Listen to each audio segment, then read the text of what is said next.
900 wins in Ohio State football history is humbling to be part of a tradition like that.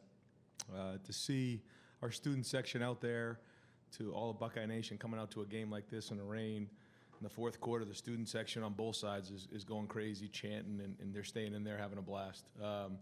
Again, really honored to be representing such a great university and a great football tradition. I thought our guys came out and played hard today on both sides of the ball. Defensively they were smothering, their offense, and so we got into a rhythm early in the game and thought we came out playing fast. Over here to the right, Clay. Yeah, Ryan, every week it's maybe a new home run hitter. It's good to be an offensive coordinator instead of on the other side of the ball. Yeah, I mean, the thing that we talk about all the time and is that you just don't know what's going to happen. So, like, for instance, last week, Terry McLaurin has a big game, and then we turn around, and now Johnny Dixon hits 2 home runs. And, JK, hit for a couple plays, and we had a long pass that got called back. And so you just don't know who's going to get the action. But when you're team players and you don't care who gets the attention, that's when you can be a special group. Over here to the left, Doug.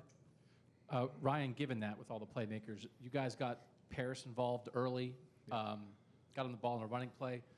Just was that any idea? He had 4 touches last week, and you got him off to a quick start. Was that something you wanted to try to do? Overall, we wanted to throw the ball a little bit on first down. We did that. It was more about what they were giving us. And sometimes when you call a play, you don't know where it's going to go. Sometimes you do. Obviously, anytime Paris touches the ball, good things happen for us. So that's always an emphasis for us. But I thought that, we did a nice job of throwing the ball early and then kind of running it late. Just Dwayne at this point, we talked about this week the way he gets the ball out quick and all that. You guys are going to a crazy environment in a big game next week. Yeah. Just Dwayne handling everything, whether that's reading a defense in a play, whether it's just during the week. How is Dwayne Haskins just sort of handling everything so far? Growing every practice, every game, and building as we go. It's not going to be perfect. We know that.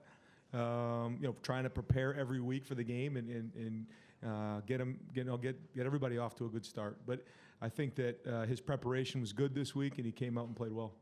Front row right here, Tim. Yeah, Ryan, 2 quickies. Number one, what just stands out in your mind when I say Johnny Dixon? I mean, it seems like every other catch is a touchdown, et cetera. But and then following that up, were those just reads by Dwayne? If the post is there, hit it and then back down. I mean, just or were you targeting Johnny all the way on those? Johnny is really is a special young man.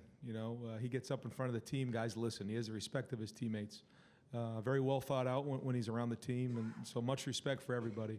In terms of his ability level, he's a big play guy. He's down the field and he can track the ball. On those plays, we were trying to take a shot. There was a young corner over there to the field, and we thought if we got the right look, then we'd take that matchup. And Chase Young, the situation with him, what did you speak? Did you speak with him after the game about the situation of the 2 unsportsmanlikes? We understand he'll be able to play next week, no matter what. But what was your message to him? I guess. Yeah, I didn't have a chance to speak with him, and obviously, anytime we want to play with emotion and not let emotion play with us. So that'll be addressed. Over to the left, Ari. 2 quick questions, Ryan. One, just what's your assessment of the way that Tate played today? Long touchdown pass, long, really good run. Just his development and just the way that, in extended action he played. Yeah, I thought you got a chance to see, what Tate can do today, which was great. He was 10 for 10 throwing the ball and ran for, I think, 90-something yards. And so, again, he can beat you with his feet and beat you with his arm, and that's what makes him a special player. And we got him into a rhythm early, same thing, so a couple quick passes here and there, and then he hits the long shot down the sideline, on third down, stepped up, made a great throw, and Terry did a good job there. So he's getting better as well, and so if we can just keep building, then we're going to have something really good. I know it's been a balancing act for you guys between getting him into the field, development time, on the field, but also protecting your depth at quarterback. What were your thoughts when you saw him get hit the way he did late in the game, stayed down for a little bit, and how do you feel that's coming along in terms of the evolution of how you guys think about that? Yeah, never good to see a guy take a shot like that. Really proud of the way he jumped back up, got the wind knocked out of him, took a pretty hard shot there, but then shows the competitiveness and toughness that we know he has. So that was great.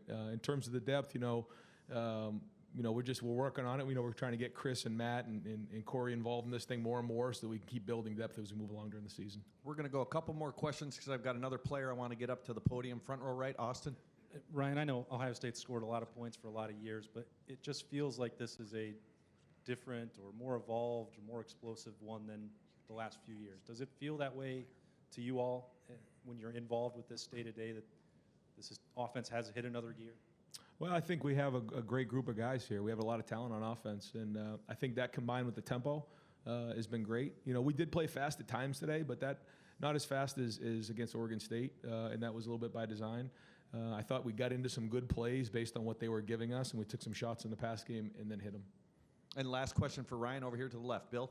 Ryan, last week the defense gave up 31 points. I know they were not particularly happy with how they played. Would you assess their play, and did you sense a resolve this week with them? Yeah, I mean, obviously, you know, Greg and all the guys on defense have a high standard that they hold themselves to on defense, and you know they didn't like to put up that number like that. And so this week, you know, we called up Nick at the end of the at our you know, in our meeting right there at the end when we brought the team up, and he addressed how this week, you know, it was a tough week of practice, and they got after the guys, and then you could see it during the game. I mean, they were in the backfield. I felt like every other play, really creating havoc, and I thought they play with an edge, you know, which is great moving forward.